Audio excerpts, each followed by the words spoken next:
Now, in that indictment, you are charged with one count. What's alleged here and what you're admitting to is on or about April 3rd, 2023, in Painesville Township, Lake County, Ohio, that you did knowingly obtain, possess, or use cocaine or some compound mixture, preparation, or substance containing cocaine. The amount did not equal or exceed 5 grams, which makes the offense possession of cocaine a felony of the 5th degree. Do you understand what you're charged with in pleading guilty to in this count? Yes. Any questions about it? No, sir. Now, the charge also carries with it what's called a forfeiture specification, which alleges that you possess or had an interest in property that was considered to be contraband at the time of the offense. And the contraband in this case is the cocaine itself. The whole point of this is that you forfeit your right to have that returned to you. Do you understand that? Yes. Any questions about that? No, sir. Before I can accept your guilty plea, I need to make sure you understand all the rights you're giving up by pleading guilty. And you first of all have a right to a trial. Trial could be to me as a judge, where I listen to the evidence and I make that ultimate decision whether you're guilty or not guilty. But you also have a constitutional right to have a jury trial, which would be in front of 12 citizens from Lake County who would listen to all the evidence each side wanted to present. The jurors would consider and weigh all that evidence, and then those 12 jurors would make that ultimate decision. And that ultimate decision reached by those jurors would have to be a unanimous decision. What that means, excuse me, is all 12 of the jurors would have to agree together, one way or the other, whether you're guilty or not guilty. Do you understand that? Yes. Do you understand by pleading guilty you're giving up your right to have a trial? Yes. Now, if we had a trial, the prosecutor here would be representing the state of Ohio. She would have what we refer to as the burden of proof.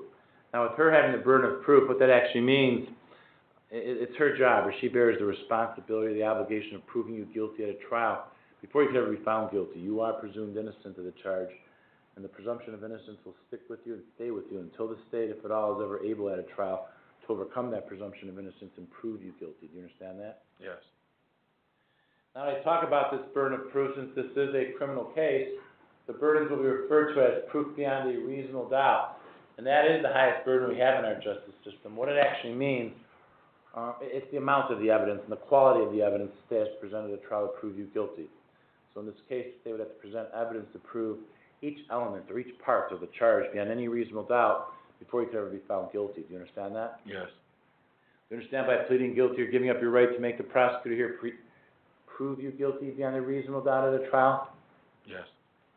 Now, in order to try to do that, if we were going to have a trial, the prosecutor would bring people to come into court to testify as witnesses for the state. They'd answer questions from the prosecutor. Once those witnesses answered the prosecutor's questions, then your lawyer, your lawyer would have the right on your behalf to ask those same person's questions, and we call that cross-examination. So at that point, she can ask them anything she wanted to, within certain rules. Do you understand that? Yes. Do you understand by pleading guilty, you're giving up your right to cross-examine or confront these witnesses that would come in here and testify against you? Yes. Now, you'd also have the right at a trial. You could call your own witnesses to come to court and testify for you if you wanted to and answer your lawyer's questions.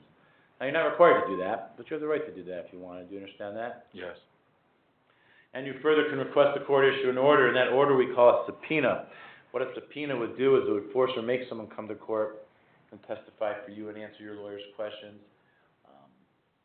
If they were not willing to come in voluntarily on their own, do you understand that? Yes. You realize you're giving up that right. Yes. Now, you'd also have the right at a trial. You could choose to testify on your own behalf if you wanted to, but you do have a constitutional right not to testify if you don't want to. That's a decision or a choice that you would have to make. Do you understand that? Yes. And since that's your choice, what that really means then is that nobody else could force you or make you, nobody could compel you to testify against yourself at a trial if you didn't want to. I can't make you testify. But more importantly, the prosecutor here, she's now allowed to call you as a witness at your trial and force you to get up on the stand and testify. Your own lawyer can't make you testify if you didn't want to. Do you understand that? Yes. Further understand that if we did go to trial and you were found guilty of this charge, you would have a right to appeal or challenge that guilty finding to a court, a higher court, a court that's above me. By pleading guilty here today, you are giving up or waiving any right you have to appeal a guilty finding.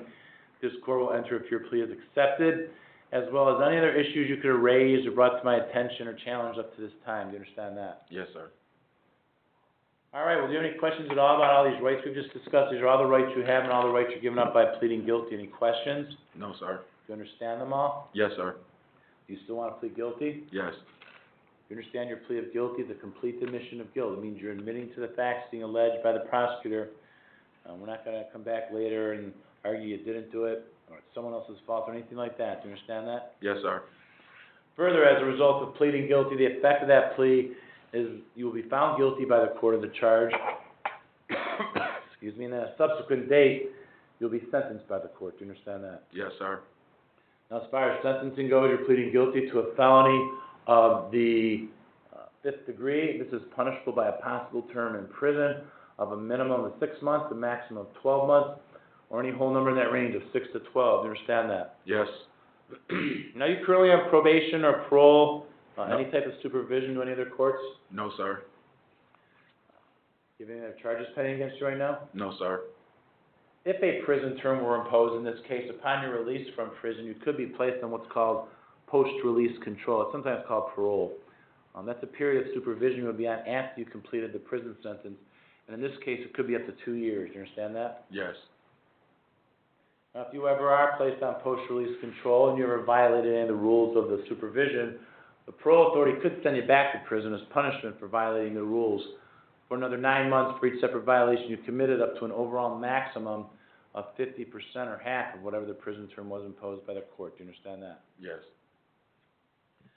Now, aside from the possible prison sentence, there are other sanctions that could be ordered. You could be fined, in this case, with $2,500. Excuse me. You could be ordered to pay court costs. You could also be ordered to reimburse the county for any costs of confinement, community supervision, or treatment, if any of that were applicable. Do you understand that? Yes.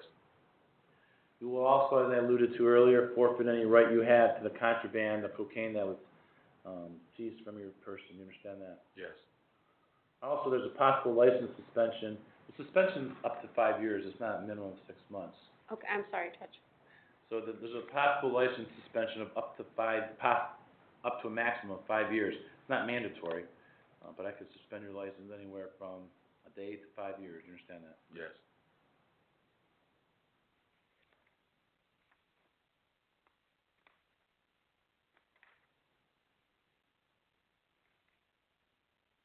A few moments ago, I explained the possible prison sentence. I used the word possible. Prison's not mandatory in this case. You are eligible for probation, or what we refer to as community control sanctions. You understand that? Yes.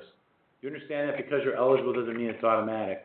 Yes. It means I'll consider it, and look at all the information presented, then I'll make the decision ultimately I think is the right thing to do. Do you understand that? Yes. Now, if you are put on probation, it could be up to 5 years of supervision, and as the judge, I do have the discretion to order a wide variety of rules and conditions for you to follow. One of the conditions could be an order that you serve a term in the Lake County Jail of up to 6 months as a condition of probation. So just because you get probation, that doesn't automatically mean there's no incarceration. Doesn't mean that there is, but you could be incarcerated in Lake County Jail for up to 6 months. Do you understand that? Yes.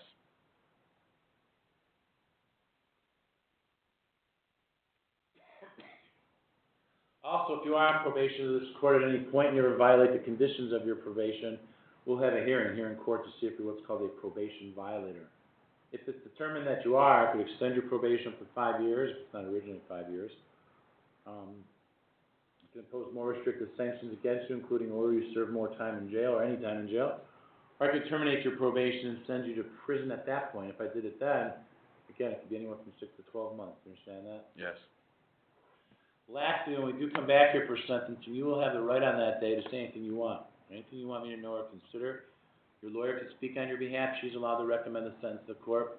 The prosecutor here is also allowed to recommend the sentence to the court. Do you understand that? Yes. Do you understand that whatever anyone says at sentencing regarding what they think the sentence should be, it is just what I call it. It's a recommendation, and I'm not required to follow that if I didn't think it was the right thing to do. Do you understand that? Yes. All right, well, do you have any questions at all about the potential penalties you face by pleading guilty? No, sir. You understand all the possible consequences? Yes, sir. Do you still want to plead guilty? Yes. Have you had enough time to talk about this case with Ms. Carroll and have her go over the report with you, discuss the issues and answer whatever questions you may have? Yes. Are you satisfied with her advice and counsel? Yes. Has she or anyone for that matter made any promises to you about what's going to happen at sentencing, which is inducing you to plead guilty at this time? No, sir.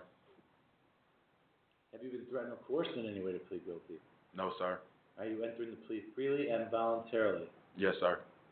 All right, then, do you have any questions for me, sir, regarding anything we've just talked about? The No, rights sir. you're giving up, penalties you face, what you're pleading guilty to, no chart, no questions? No.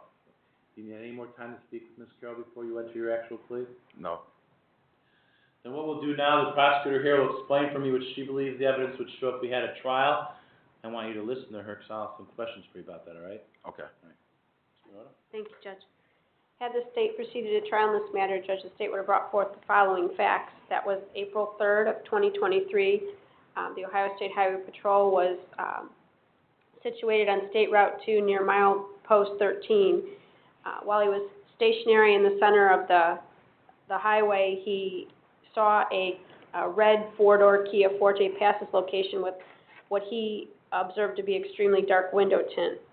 He began following the vehicle and eventually pulled the vehicle over because he could see nothing into the vehicle. When he approached the vehicle, it was even more obscured, and he knocked on the window, and the defendant rolled the window down. They had a discussion about his driver's license, at which point Mr. Smith informed him that his license was suspended. He was invited out of the car. At that point, when he was invited out of the car, the trooper... Invited out of the car? Yes. Requested to step out of the car, Judge. He stepped out of the car. He was reaching into his pocket with his right hand. Troopers asked him not to do that. He was eventually taken into custody, and a search of the vehicle took place, at which point the officers found several white powdery rocks on the driver's seat. Those rocks were sent to the Highway Patrol Crime Lab and weighed in at .1057 grams, Judge. The trooper that had initially stopped him did have a discussion with Mr. Smith, asked him what those white rocks were. Mr. Smith answered some drugs, crack, and he asked why it would be in the car, and he said, probably because me and my friends smoke it. So, Mr. Smith, were you able to hear what the prosecutor Yes. just had to say? Yes. What, if anything, do you have to say about those facts as she presented them? Are they accurate? Did you do what she said? Did you knowingly possess the cocaine? Yes. Very well, then, regarding count one, charging with possession of cocaine, a felony of the 5th degree with that forfeiture specification, what is your plea to that count at this time? Guilty, sir. So I have in my possession here this document, a 4-page document called a written plea of guilty and judgment entry, which explains everything I just explained to you. Before I can accept your plea, I need to make sure you understand what's in that document and that you sign it here in court. Now, my understanding is before I came out here on the bench, you had a chance to go over that document with Ms. Carroll, is that correct? Yes. Ms. Carroll, is that accurate? Did you read this to your client and review it with him? Yes, Your Honor. And did he indicate an understanding of it to you? He did. Is that correct, sir? Yes. Any questions for me about what it says? No, sir. Now, it appears that you signed this document at the end of the document. Did you in fact sign it? Yes. Ms. Carroll, you witnessed that? Yes, Your Honor. Ms. Monroe, you as well? Yes, Judge. All right, this time the court will accept the defendant's oral and written plea of guilty. Let the record reflect the defendant was here in open court with his lawyer, advised of all his constitutional rights, and made a knowing, intelligent, voluntary waiver of those rights. The court also finds the defendant understands the nature of the charge, the effect of the guilty plea, as well as the maximum penalty that can be imposed. Finding this all to be knowing, intelligent, and voluntary, the court will accept the defendant's plea and find the defendant guilty of count one, possession of cocaine, a felony of the 5th degree, in violation of 292511 of the revised code with that forfeiture specification. I will defer sentencing, order a pre-sentence report investigation, drug and alcohol evaluation. What is bond currently at? I don't. It's 25,000 cash surety, That will be 10%. continued. So what all that means, as far as bond goes, I've continued your bond, there's nothing more you need to do. One of the conditions of your bond, however, is that you don't use any drugs while you're on bond. You have to submit urine screens if requested. If they come back positive, your bond will be revoked and a warrant will be issued for your arrest. You understand that? Yes. Now, the purpose of this interview that I've just ordered is so I can learn more, the purpose of the pre-sentence report is so I can learn more information about you before sentencing. The way the probation department gets the information they need to generate these reports is they'll conduct some interviews with you and administer some tests. It is important that when you meet and speak with them that you're open and honest with them. Because they check and verify anything you tell them. If they learn you're misleading them in any way, I would certainly consider that at sentencing and then, let's consider that at the time of sentencing. You understand that? Yes. All right, so you're going to leave here now. You're going to go over to the probation department, meet with them and file some initial paperwork and get your dates to come back for the interview. So make sure you go there, and make sure you show up when you're supposed to, because if they can't interview you, because you didn't show up and cooperate, and they can't complete a report. Without a report, I'm not allowed to consider probation as an option. You understand that? Yes. All right, Ms. Monroe, anything for the record? Nothing further from the state, Judge. Ms. Carroll? Yes, Your Honor, just, he did bring up earlier, because we had discussed the fact that there will be the drug screen, he's concerned that there might still be marijuana in his system from previous use. He said he has discontinued use, but that he had previously, stopped using, and that he knew it took a long time to get out of his system, so he... When did you last use? Like 2 months ago. Well, it'll be out of your system if it's 2 months ago. Okay. Ours won't go back that far, that's for sure. All right,